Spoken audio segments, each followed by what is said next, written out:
Dear students, let's start with the exercise. This is page number 26. Firstly, start A1 part. Read the poem carefully and fill in the blanks. आपको क्या करना है, पहले pome को बहुत ही ध्यान से रीड करना है और उसके बाद फिलअप को फिल करना है. First sentence is the fox was feeling faint because. The fox was feeling faint because किस लिए उसको फेंट किस लिए फील किया था उसने. It was summer and the fox was hungry. What is the meaning of फेंट. मीनिंग ऑफ फेंट इज वीक. वीक उसने क्यों फील किया था, क्योंकि एक तो समर डे था और जो फोक्स थी वो क्या थी, हंग्री थी. So the complete answer is the fox was feeling faint because it was summer and the fox was hungry. Second sentence, while passing through an dash he suddenly spotted a dash. While passing through an, कहाँ से पास किया था उसने, कहाँ से निकली थी वो, orchard means garden से. He suddenly spotted a, क्या देखा था उसने, अचानक उसकी नजर कहाँ पड़ी थी, bunch of grapes. While passing through an orchard he suddenly spotted a bunch of grapes.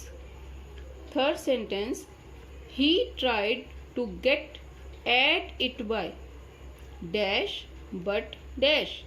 कैसे लेने की कोशिश की थी उसने bunch of grapes को, जंपिंग करके, लेकिन क्या हुआ था, उसको नहीं ले पाई थी, missed it. So the complete sentence is he tried to get at it by jumping but always missed it. Fourth sentence, he wiped his tearful eyes because. उसने अपनी टीयरफुल आईज को क्यों वाइप किया था, उसके आईज में जो थे टीयर्स क्यों आए थे, because he did not get the grapes, क्योंकि उसको grapes नहीं मिल पाए थे. So the complete sentence is he wiped his tearful eyes because he did not get the grapes. Fifth sentence, finally he decided to dash. Last में उसने क्या decide किया, give up trying to pluck the grapes. उसने क्या सोचा था कि अब मैं ग्रेप्स को नहीं लूंगी, उसको लेने के लिए ट्राई नहीं करूंगी. So the complete sentence is finally he decided to give up trying to pluck the grapes. Last sentence, he comforted himself with the thought that. उसने अपने आप को कैसे कंफर्ट किया, कैसे अपने आप को तसल्ली दी, क्या सोचा था उसने, he was going to have lunch in an hour time. उसको क्या लगा था कि थोड़ी देर के बाद तो मुझे लंच मिल ही जाएगा. ऐसा सोचते हुए उसने अपने आप को जो है कंफर्ट किया. या आप ये भी कह सकते हो कि उसने क्या सोचा था, द ग्रेप्स आर सोर, कि ग्रेप जो हैं वो खट्टे हैं. ऐसा सोच करके भी उसने अपने आप को कंफर्ट किया था. You can write any one answer from this. Means you can write he comforted himself with the thought that he was going to have lunch in an hour's time, or you can write the grapes are sour. So this is our A1 exercise. After this let's start with A2 exercise. इसमें आपको क्या करना है, choose the answer closest in meaning to the phrases given below. आपने इसमें से 3 option आपको दिए हैं, इसमें से आपको राइट आंसर चूज करना है. First question is, what does the folks mean when he says that the results were much the same. What is the question, I am repeating again, what does the folks mean when he says that the results were much the same. results were much the same. हमें इसके according right answer बताना है। इसका क्या मतलब है यहाँ पर? First option, the fox was able to reach the bunch of grapes. The fox was able to reach the bunch of grapes. Second option, the fox ate all the grapes himself. What is second option? The fox ate all the grapes himself. Last and third option, the fox could not reach the grapes. जब हमने pome read की थी तो उसमें एक line आई थी, results were much the same, कि जो रिजल्ट था वो वैसे का वैसे ही रहा था। तो इस बात का क्या मतलब था? क्या जो फोक्स थी वो बंच ऑफ ग्रेप्स तक पहुंचने में एबल हुई थी? No, this is not the right answer. The fox ate all the grapes himself, क्या वो सारे ग्रेप्स खुद ही खा जाना चाहता था? No, this is also not right. Last one, the fox could not reach the grapes, जो फोक्स थी वहां पर वो ग्रेप्स तक नहीं पहुंच सकी थी। So this is the right answer. So answer of first question is C part. C is the right answer. Second question, the purple cluster means, purple cluster, purple cluster का क्या मतलब है यहाँ पर? The purple coloured berries, purple colour की berries, या फिर purple coloured grapes. Last option, the purple sky. Purple cluster से यहाँ हमारा क्या मीनिंग था? The purple coloured grapes. यहाँ पर पर्पल कलर ग्रेप्स के लिए पर्पल क्लस्टर वर्ड जो था वो यूज हुआ था। So what is the right answer of second question? That is B part. Now third question, the leaves were desperate and high because the fox was, the leaves were desperate and high because the fox was, ऐसा क्यों था?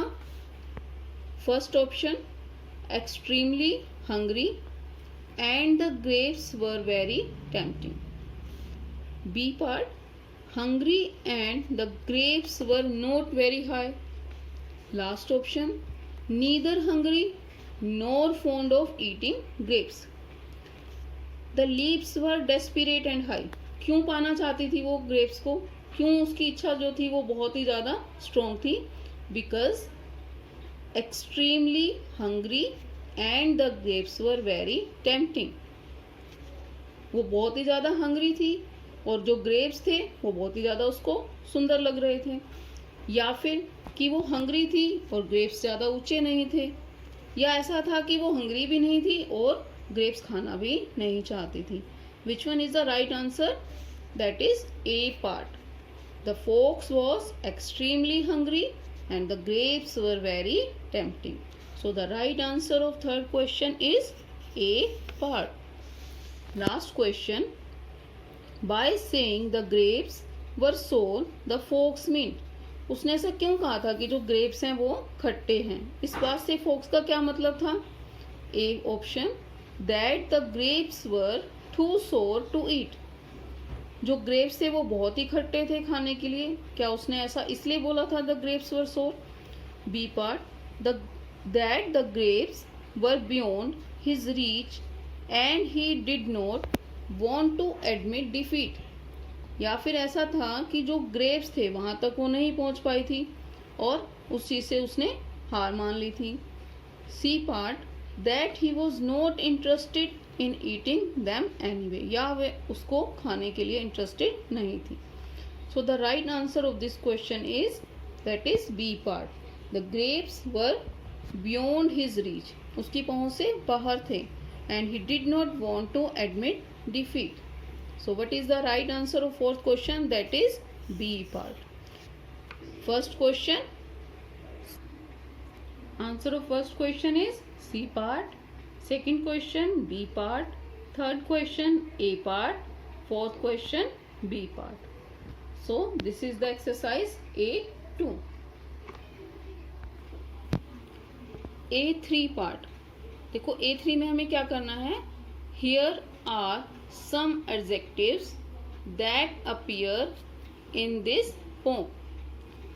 Tick the ones you think describe the folks. Then write the reason why you think so. This part you have done yourself कि आप ऐसा क्यों सोचते हैं कि फोक्स के लिए एडजेक्टिव राइट हैं. I am only telling you about which adjective is used for fox in the poem.